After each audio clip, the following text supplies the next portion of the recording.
want you to feel proud. I ain't your sugar, I ain't your baby. Not then, not now. And I don't want you to tell nobody you my mama. I felt my heart clench, where do I start? Slept on the park bench, it fell apart. Buried my pops and it's been dark since. Mama's only boy, no side of hope. My only toy, broken kaleidoscope. Vision's been fragmented. This is in the old county, not the Twin Towers. So usually I would go to the 2,000 floor or whatever. For some reason I ended up on the 5,000 floor. 5,000 floor was mainly for people that like a lot of drug offenses and shit like that, right? Not the high-powered, moving kilo motherfuckers, but you know, drugs. This is where Robert Downey Jr. was when he was in there. You're watching Real Street Music. My name is PAWZ ONE. We're in Moonshine Records. Be on the lookout for Dance on My Grave. I got projects coming out with Evidence, AG Digging in the Crates, Michael Myers. Projects called Double Homicide. This year, coming 2021, I'm gonna be doing a lot of shit, so pay attention. You fuck around in high school, but you know, some are better than others. Some of my homies are better than others. For me, it was like I would write a lot. It wasn't even rhymes. It was just shit that I felt, but it did rhyme. And then I had a homie of mine read some of it and was like, yo, this is a fucking song right here. You should kick that shit. So he kind of set me up because the next time we were chilling, drinking, smoking, he's like, yo, kick that one thing that you wrote. And I kicked it, and then it, you know, it got a little quiet after because it was some heavy shit, some deep shit, personal shit. And then the same dude that asked me to do it was like, man, that shit's whack. And I was like, yo, the setup. All right, because he was the best rapper in the crew or whatever. So from there, I was like, I went back and just started furiously writing. But I started writing to beats because before I would just write. So I'm taking tapes, flipping them, finding the instrumentals, you know, records, anything I get my hands on, I had a beat. And I'm just sitting there just writing feverishly, trying to get better. And then got better at freestyling. You know, everybody can rap when they drink and, you know, you cracking jokes and shit. But it got to the point where it was like, all right, now I'm rhyming and I'm representing my crew. So we're going house parties and this and that. So now their best rapper is like, oh, well, that dude ain't that good. You know what I mean? So now we start battling at the house parties. And it's freestyle. So you're coming off the top, you're cracking jokes and shouting out your crew and your homies, roll call, this and that. And I got pretty good at that. But I didn't want to just do that. So I went back to writing. Then I got a little setup, started recording in my little garage. Karaoke machine style shit, directly on tape. So if you fucked up, you had to rewind it, start from the top. There was no punching and none of that shit. It was probably like 2005, 2006, where I was like, all right, I'm gonna do shit, but I'm actually gonna show people what I do. So I had a cousin of mine that was chilling with like Old Dirty Bastard, the Beat Nuts. He's a producer. So he was already like, he's obviously older than me, but he was already kind of somewhat established. And I would record tapes and shoot them to him, and he'd give me feedback, and he would tell me what I needed to work on, and he'd shoot me beat tapes just to rap on, not to put shit out. Shout out to Vickham. And from there, I was like, you know what, this is what I want to do. And I just didn't know where to really start. So I did what I knew. So I would go battle, I would, you know, pass shit out or whatever, Xerox flyers. I ran into Sick Jackin' at a record store, and I wasn't like, yo, listen to my demo. I wasn't trying to freestyle his ear off. I really just wanted to learn more about the industry because if this is something that I'm going to do as a career, I need to know what I'm getting myself into. Got locked up. I had a licensing deal on the table. I wrote a song on a Dilated Peoples beat. It was called Invincible, and it was about being a football player and this and that. Because I wasn't getting beats from people, so I was just rapping on whatever I thought was dope, Alchemist shit, whatever. So I was working on a mixtape. This guy who was a former UFC fighter that opened gyms and had a clothing brand heard of it. He heard the song through his niece and was like, yo, this is dope. I like it. Can you write about being a fighter, though? And I'm like, yeah, I could write about fucking any of that shit. Like, you know, he said, but the catch is you got to do it on some heavy metal shit because that's what we're looking for. So we got a band. We did that. I got locked up. The deal froze. I think 50 Cent ended up doing the fucking song for the documentary or whatever it was. But when I was in there, this is like 2008, 2009.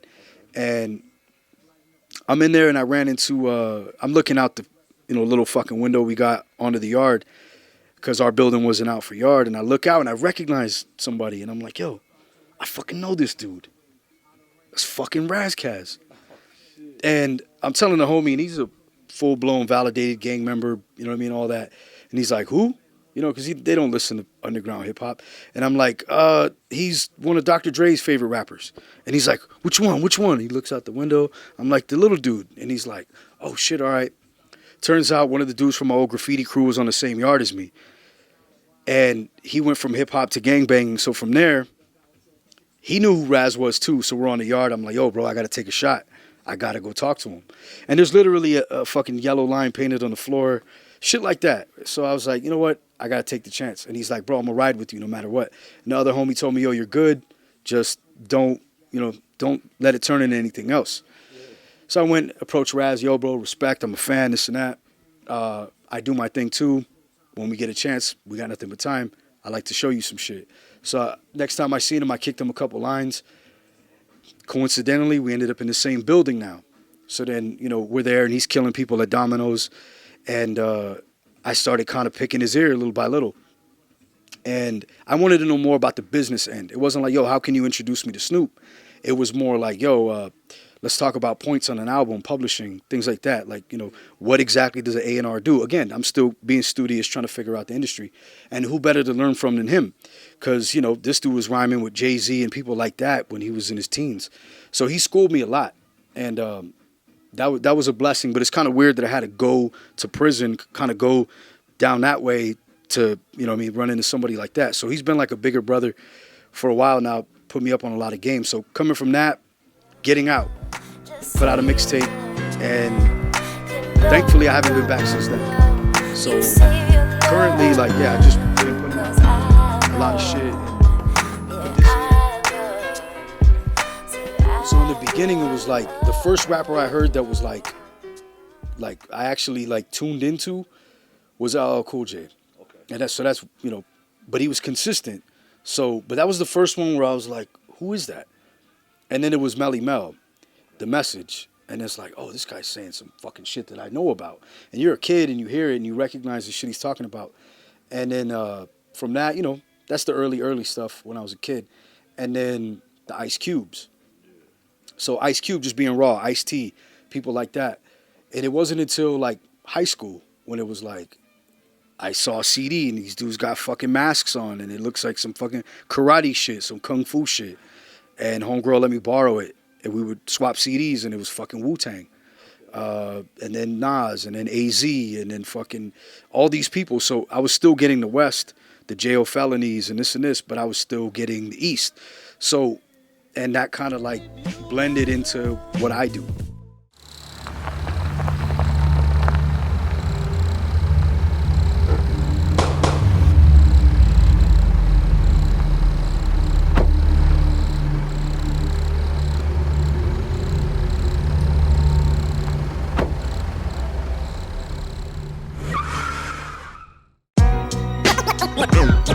When the things get for real, when the things get for real, when the things get for real, my warm one turns cold. I probably die slept on. Revenge from somebody I probably crept on. If money brings envy, let the jealousy come. You can find out where the fuck I got my felonies from. Cause some dogs don't bark, you just hear the chain breaking. PAWZ ONE's a name, I'm leaving rappers in the game shaking. Catch a lame hating, put him on his back. Grown men will get slapped, turn him back into boys. For our brothers, PAWZ ONE, we ain't having that noise, So fuck one mic, all I need is one kite. Shoot it to my family in prison and have it done right. On site, activated and switched on. And you ain't never done no dirt to get snitched on. Rhyming hard in the boot without the street ties. One false slip of the tongue will make the heat rise. We barely speak, play cool till the beat freezes. Then we creep up slow and help you meet Jesus. When the things get for real, when the things get for real, when the things get for real,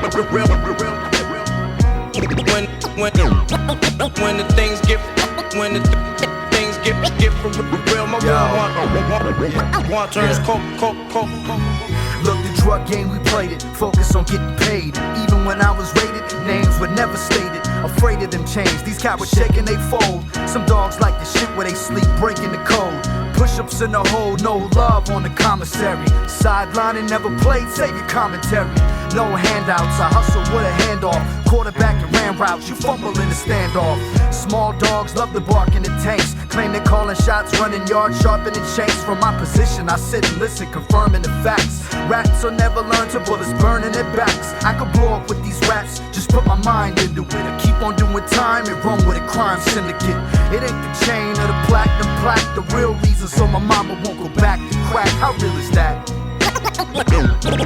When the things get for real, when the things get for real,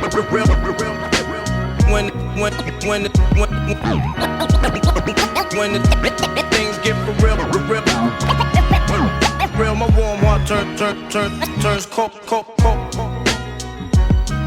When the things get for real,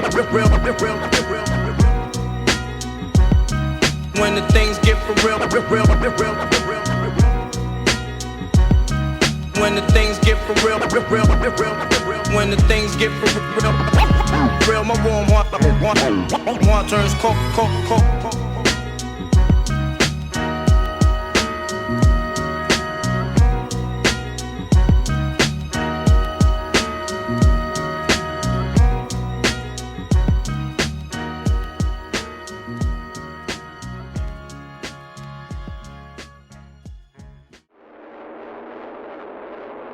I think there's a lot of stuff that's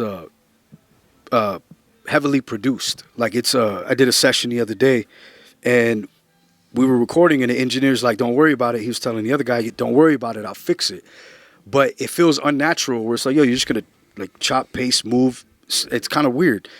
Well, we're more like, "Nah, let me do it again. I'm gonna do it right." And that's when I realized, like, "Yo, this dude can really just put you on beat. Like, he could put your flow on beat." He can do anything he wants to. He could, pitch your voice down, make you sound deeper. Like, it can be heavily overproduced as far as recording hip hop. So I feel like there's some people that, they like to be hands on and have physical gear because it's psychological to flip the switch, turn it on. The electricity, seeing the lights, shit light up. That's a part of it. Sitting down in a chair, getting into it. And then there's other dudes that could care less, just be right there on the fucking with apps or whatever. So I've seen a change. But somebody asked the other day when they interviewed me, they said, "What's a must-have in a studio?" And I said paper, because I still write on paper. Of course, the alcohol, the weed, this, that, the other, good homies, whatever. But paper, because I want, as I write it, I want to feel it as it comes out.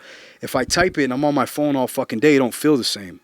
Like if I hand write it, I'm carving it into the paper. This coming from graffiti, that was the thing. It's like, yo, I'm gonna write on that pole. Keep an eye out. I'm gonna catch a spot. So for me, I don't know. There's something primitive about writing on paper. So I still write all my rhymes on paper. I jot down ideas and bars on my phone, but I translate them to paper regardless. You know what I mean? Middle fingers to the sky. So vinyl for me, like that was almost like it was a rite of passage because shit, that's what I was rapping off of. Like instrumentals on people's records. So I'll go to the record store around the corner and dig through the bins, 50 Cent, whatever I can get, Shabam Shadiq instrumentals, whoever, whatever, and flip them over, listen to them, like, I could rap on that, and then fuck with the speed and speed it up, slow it down, and try different flows. And so vinyl, like, I was able to touch it, and it was real. And like, you look now, I mean, you got records that are made, what is this, 70, you know what I'm saying? Like, you're talking way back. And I feel like it's an artifact. It's a piece of history. Your grandkids, your great grandkids are gonna, it might be in a corner in a garage, but then they'll be like, when they get older, they're like, oh fuck, Grandpa had a bunch of shit in there. Grandpa knew his shit, So for me to be in that crate, you know what I mean? Like this record here that I did with the producer named Sky, the Cooking Jacks in Japan. He reached out and he was like, yo, I want to do something with you. This is what we do. So it's a flexi vinyl, it's a one-sided vinyl, a square. And I guess there's a scene over there that collects those. Like that to them, that's like baseball cards, but it's music. Because in Japan, this is what I figured out. So in Japan, they don't have a lot of room because it's a lot of people. So it's overpopulated. The islands are small. So they're like, well, shit, if I could have a record collection and the record is that thin, it makes sense, right? So they're on some shit. So yeah, I figured that out. So just doing my first album, had to have it on vinyl. And I'm blessed to say I had it on vinyl. A couple albums since then I've tried, but it's been rough because all these major labels started realizing that vinyl was making a resurgence. It was coming back. So all these hipsters were buying vinyl. Everybody was making these little portable Bluetooth turntables all of a sudden. So now you go to fucking any of these stores that now all of a sudden they got a little vinyl section. When 2-3 years ago, 4 years ago, whatever it wasn't shit. It was like too bulky. Oh, that's my grandpa's shit. It's my dad's shit. So I got a couple things coming out on vinyl. The album Dance on My Grave, the last one I put out, and another album that I'm putting out with all the features that I've had. So I feel vinyl's a must. Let the people hear you first. You know what I'm saying? Fuck all that promotions and posters and flyers and magazine ads, and that's bullshit. They don't hear you. You know what I'm saying? They just, they see a picture of you. Who the fuck is that? Who cares? If it's fuck me, now you know it's fuck you. Lay the middle fingers to the sky. Fuck you, haters. If it's fuck me, now you know it's fuck you. Later, put the middle fingers up. Fuck you, haters. If it's fuck me, now you know it's fuck you. Lay the middle fingers to the sky. Fuck you, haters. If it's fuck me, now you know it's fuck you. Later, put the middle fingers up. Fuck you. You see the problem when you're pointing them out. It's all the phonies only join up trying to corner you out. Right there, right there. And it's the cat from California that they warn you about. Well, what if PAWZ was a black rapper born in the South and got vouched and had a helping hand? Greedy with a selfish plan. Act like I don't need a fan long as I got money. No future in your front and they breed you to be a dummy. You got a chance, take it, fuck it, fake it till you make it. Cause that keep it real shit wasn't yours for you to break it. Ain't authentic in the first place. 1 is for my birthplace, 2 for where I take it to, and 3 for being me and see I never be as fake as you. That's so true. You won't catch me rocking P-Dudes, don't have enough connections, but you'll probably find my mixtape in your baby mom collection. I'm proud of being judged when they look at my complexion. Scared of your rejection? Here's the answer to your question. If it's fuck me, now you know it's fuck you. Lay the middle fingers to the sky. Fuck you, haters. If it's fuck me, now you know it's fuck you. Later, put the middle fingers up. Fuck you, haters. If it's fuck me, now you know it's fuck you. Lay the middle fingers to the sky. Fuck you, haters. If it's fuck me, now you know it's fuck you. Later, put the middle fingers up. Fuck you. I had a dream of Biggie Smalls. He told me go for the gold. One of the only making noise that didn't go through the blow. Now listen, don't get offended unless you fronted or pretended just to blend it with the legends out using the name. I didn't battle for the bragging rights and money and stuff, and I only lost a couple, wasn't funny enough. I guess the joke's on me. See, the trouble with me is that I'm more UFC than WWE. If it's fuck me, now you know it's fuck you. Lay the middle fingers to the sky. Fuck you, haters. If it's fuck me, now you know it's fuck you. Later, put the middle fingers up. Fuck you, haters. If it's fuck me, now you know it's fuck you. Later, middle fingers to the sky.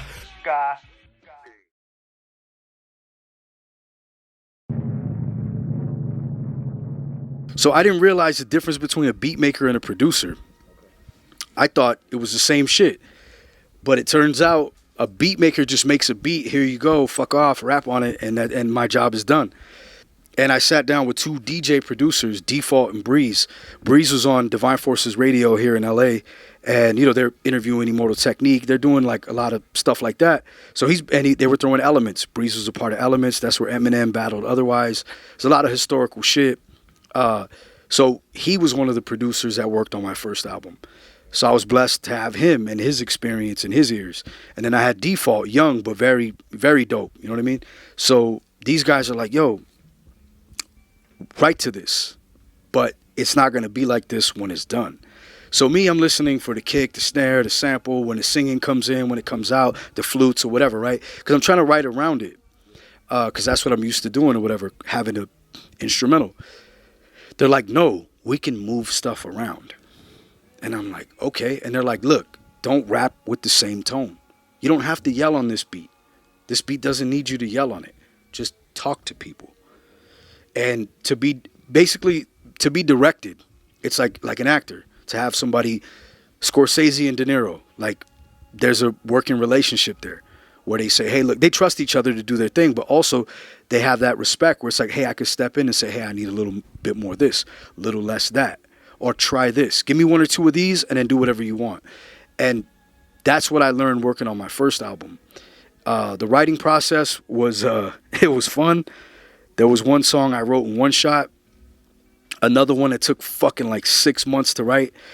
And I wrote it and I would show the producer and he's like, yeah, that shit's whack. And, I'm over here trying to out-rap people, but that's not what the song was about. And I didn't understand that, and I don't think they knew how to put it into words. So I was like, fuck, I'm over here being technical, putting in all these, metaphors and 5-6 syllable words, and it doesn't need that. So I stripped it all down once he was finally able to explain it, and I wrote the song in a night. And then we did it, and he's like, yeah, that's what I wanted. So it only took 6 fucking months and like 12 recordings or whatever it was for us to figure that out. But it was a learning process. So now if I go to a studio now, it's a lot easier. It's a lot smoother to listen. And, depending on who I'm working with, some producers know what's up. But I say beat makers outnumber producers. It's easy. PAWZ ONE, you're checking out Real Street Music. One wrong step, might have spoke too soon. Where these bitches swallow cock and the coke balloons. You ain't tryna save Gotham, play possum, don't be a hero. The wrong plans will bring your chances down to zero. I walk a fine line, be careful if you follow me. You'll end up at the gate, sent to God with my apology.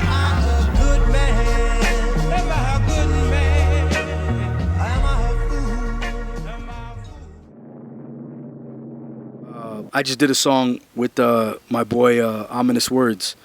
It's called My Baby Mama's on Welfare. And it's it sounds funny out of context, but it's basically the Sir Mix-a-Lot. My posse's on Broadway, but it's my baby mama's on welfare. Lawyer up. So I was able to inject a little more comedy into it, a little more humor, because my baby mom is on welfare. And she is fucked up. I mean, there's, a lot of people got that story. So, I had lines in there where I got to say shit like, so loose, he's probably looking for a different hole. She wasn't so fat, she'd be sliding down a stripper pole. So I'm able to, throw in jabs and, make it funny. So that collab was fun to work on because I got to, come from a different angle. It wasn't like, yo, give me some storytelling shit or give me some heavy, dark, sad shit or give me some battle rap bars. It was fun.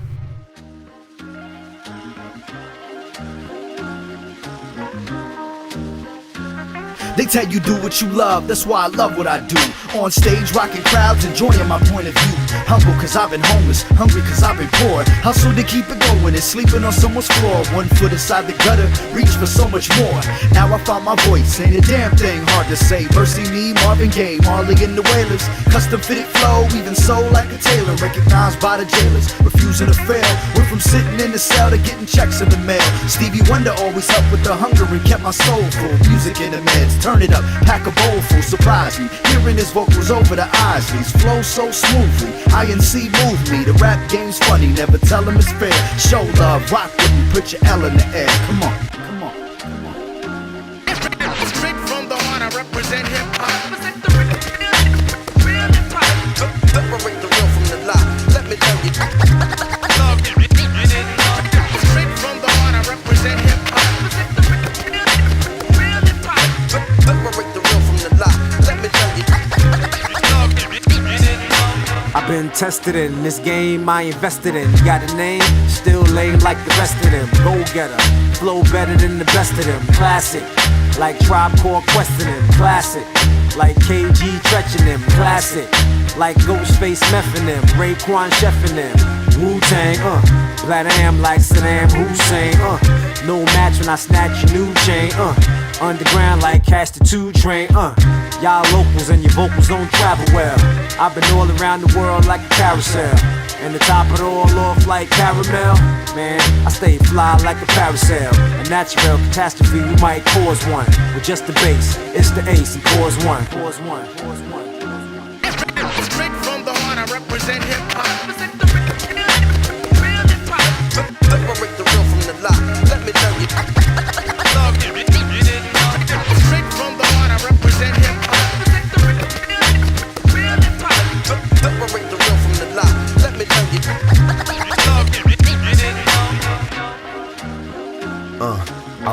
First off, Nate Dogg and cocaine. Dog Pound showed me how to write hooks and sing. I Killed from J5 was my real mentor. LD on the cut brought the real instrumentals.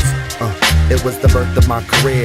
Technically tatted on my arm, clear. And I've been through the wars and I've seen the pain. I don't need to talk guns cause it's not my aim. And dear rappers, we are not the same. Get off Instagram, get on your game. I stay in my lane as I'm passing you by. Far side is alright, this life of mine. I rap with the best of them, song with the rest of them. MCs will say anything but love. Straight from the heart, I represent hip-hop. Represent the real hip-hop. Separate the real from the lie. Let me tell you. Straight from the heart, I represent hip-hop. Represent the real hip-hop. Separate the real from the lie. Let me tell you.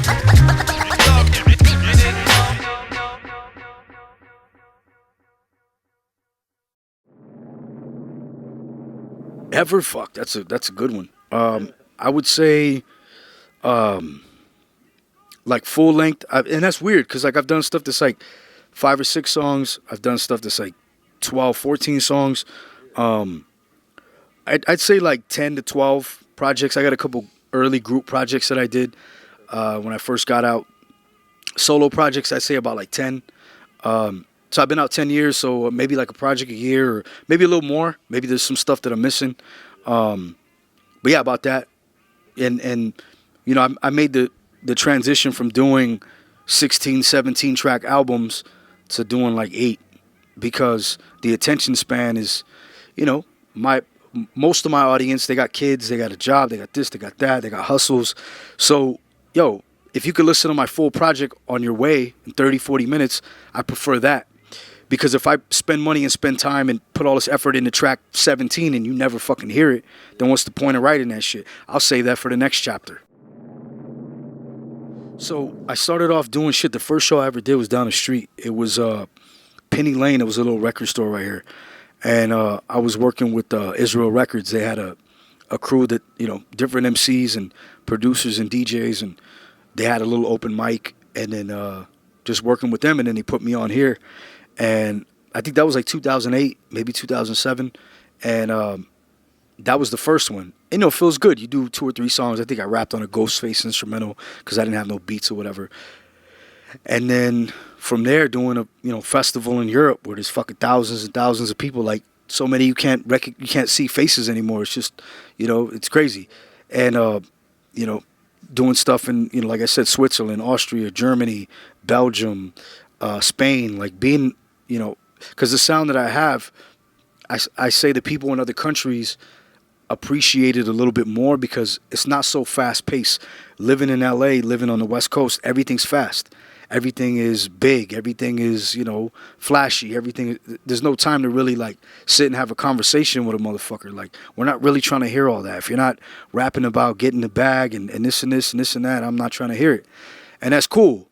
But if you ever talk to a homie that's been through some shit, you might pick something up. So next time you're on your way to get that bag, you don't get robbed for that bag. The people over there, they tune in a bit more and they identify. So, and they're not really big on your ethnicity and where you're from. I feel like if you're from LA and you're not from Long Beach, you're not from Compton, you're not from certain areas, you're just overlooked.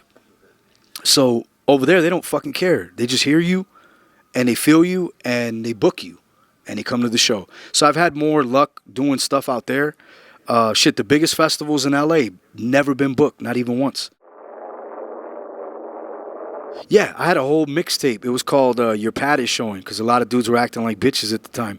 And it wasn't necessarily just rappers. It was DJs. It was radio personalities. It was a lot of people in the independent underground scene that were just doing a lot of funny, low-key, passive-aggressive shit. Promoters doing a lot of grimy pay-to-play stuff, and nobody was really calling them out. So at the time, I felt like, yo, I got to address this because if I don't, I got to get this out of my system if I want to go back to writing songs about other shit. So I made a whole mixtape. I did diss some MCs on there. And funny story is I dissed one of them, and he dissed me back. I ran into him in person, and I think he wanted to see what time it was, check the temperature, and see if it was beef. But it wasn't. I wasn't dissing him because he was a bitch. It was what he was doing was corny to me as a rapper. So I called him out on that. We seen each other, and I'm like, he's like, yeah, bro, I got the song that I did. You want to hear it? I'm like, nah, we'll let the streets judge, see who's better, whatever, right? And he's like, once he saw that it wasn't going to be taken into the physical realm, he was like, yo, man, how about you diss me, I diss you, and we keep milking this, and then we end up doing a song together. And I was like, that's why I dissed you in the first fucking place.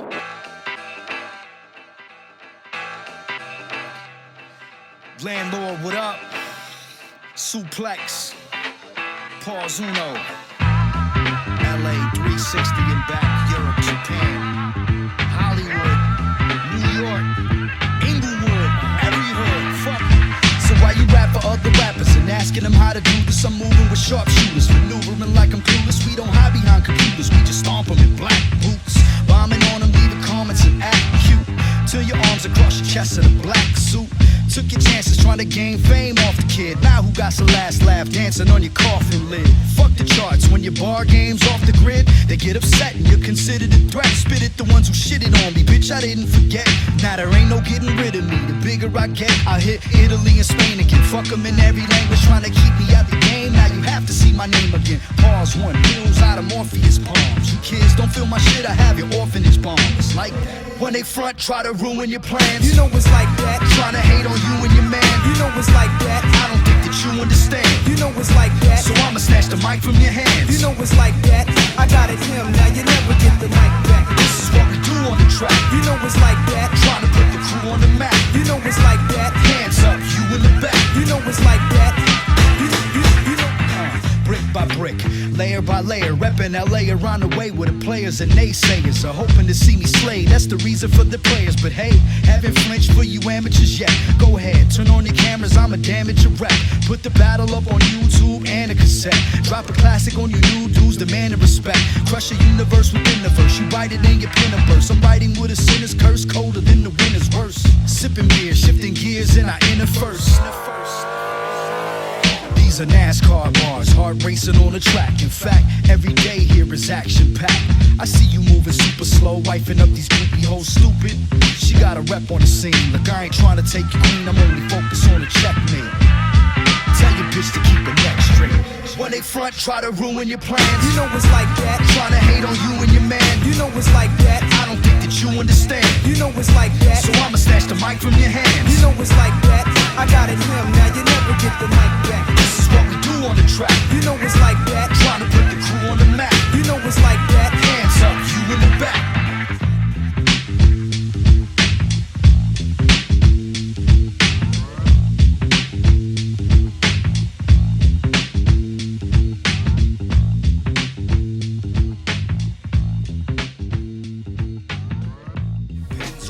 Boiled over one hot spoon, so to whom it may concern and those taking offense, judging my name I was writing, and I never fucking changed it because people were like, "Oh, that's so and so."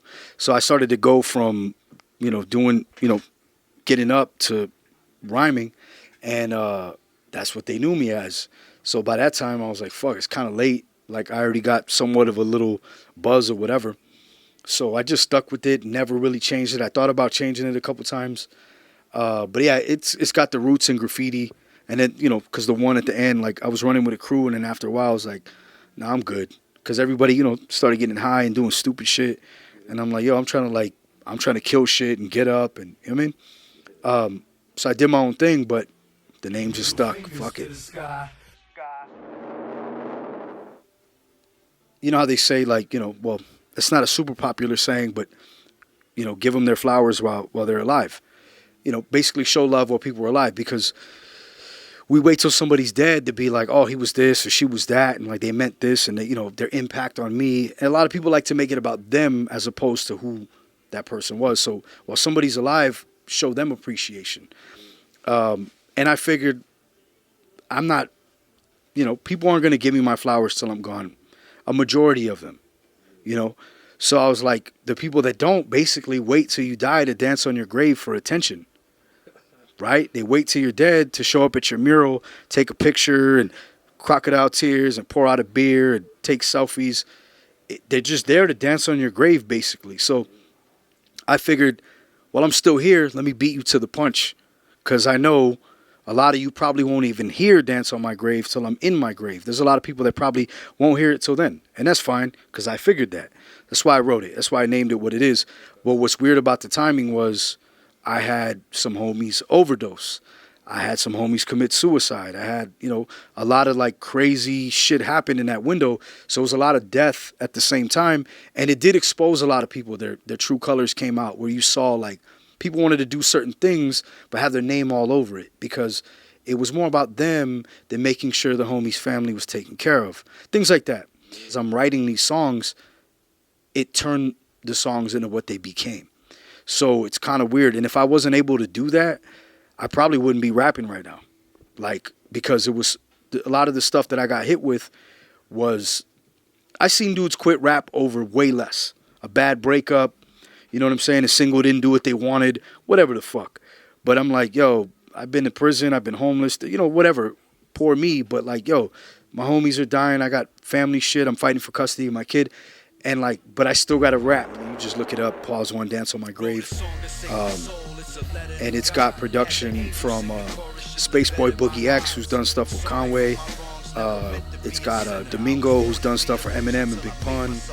But I don't name drop too much. Anybody that's watching this that knows me knows I don't name drop too much, because it's not so much about that. It's like, listen to the music first.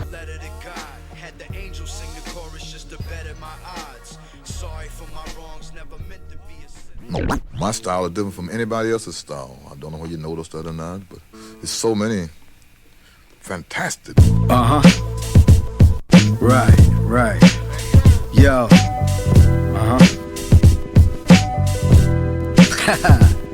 Go ahead.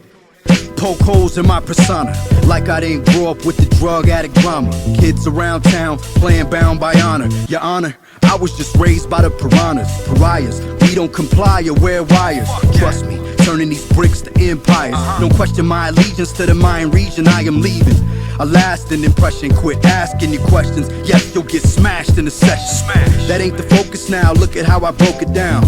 Saying it back, it sounds ill. I was repping my side, chilling out in Brownsville. Sean Carter is nice, Sean Price is the greatest. Sitting back, song writing the latest. Painted, I could pack in the verse. Flashbacks to the image of my mama hiding crack in the purse. This shit is real. Fucking right.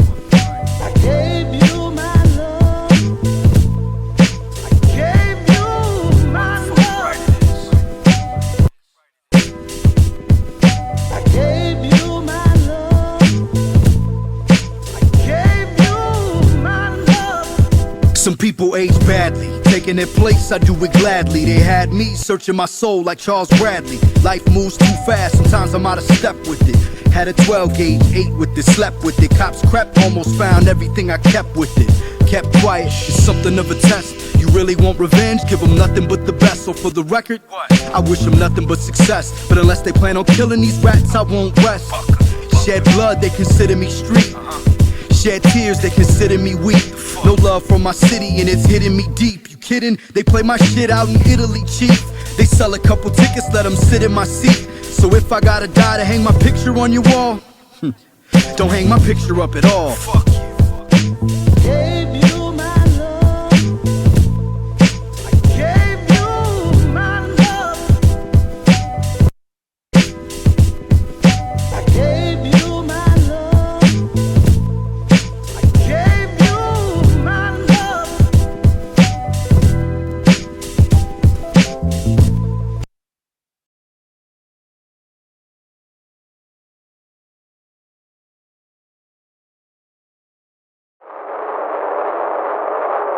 With him, like he lived around the corner from me. But before that, I had heard his name and he heard my name. And I think his name was Tello. It was a mutual friend. I was his stepdad, and he made beats. And my homie rapped. And Pugs was hanging around them, and I had heard the name. He heard my name through them.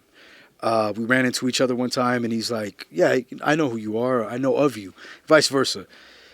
Fast forward a few years, couple, in and out of jail, couple trips, whatever. Seen him again, but now he lives down the street. So we started talking a little bit more. And I got to see where his head was at. And he was in a band. You know, he had done a bunch of stuff. He was doing the street stuff and all that too. Started doing tattoos. So I was like, yo, you know, I want some work. So there's a lot of stuff that I got that's actually his work. And, you know, he did it right there in the fucking backyard. His kid's in a diaper over there and fucking, you know what I mean? We're working with a light with no fucking lampshade, trying to, you know, all night doing fucking tats and drinking beer, smoking weed, telling stories. And his persona was just so his character was just so big. Like, he's a little dude like me. But he was just enormous. You know what I mean? It's hard to ignore.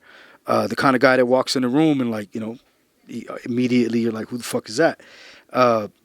And the role that he played was basically telling me, like, yo, maybe you don't know how dope you are.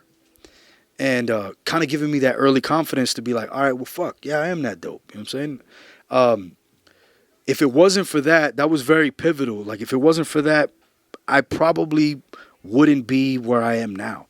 So that's why on the new album, I did a whole song dedicated to him, because without him, you know, I probably wouldn't be here, like I said. And he played a big role in convincing me that I was that. Because, I mean, this dude is watching me go through all the street stuff, and I'm watching him go through shit. So he's like, yo, you are what you say you are. Just own it. Just own it and do it. And I did. And, you know, I ended up going to prison, and when I got out, he had went down a different road. He started doing some stuff, and, you know, it caught up with him. It was a big loss for me. And, like, again, I was like, fuck, do I keep going or do I stop? And, well, I got to keep going because he told me I was just fucking good. And if I stop, I'm letting him down. So I kept pushing. So he played a huge role. Nah, who fucking sang this? Yeah. But yeah, you might even flip through some records and might jog your memory right now, man. Like this fuck. I already know it. Beanie Siegel. When I step in the booth. Yeah. It's Beanie Siegel. Immediately. Yeah, I knew it. So your brother's bound and gagged. Woo! They chained him to a chair. Bro, the original. This is a fucking monster by itself. You know, we've got anywhere from Janet, songs for the beginners, Graham Nash. We've got some Janis Joplin. You know, we've got anywhere from Janis. We've got the Hey Baby, Que Paso. We got Freddie Fender. We've got the early Fleetwood Macs in here, which would be here.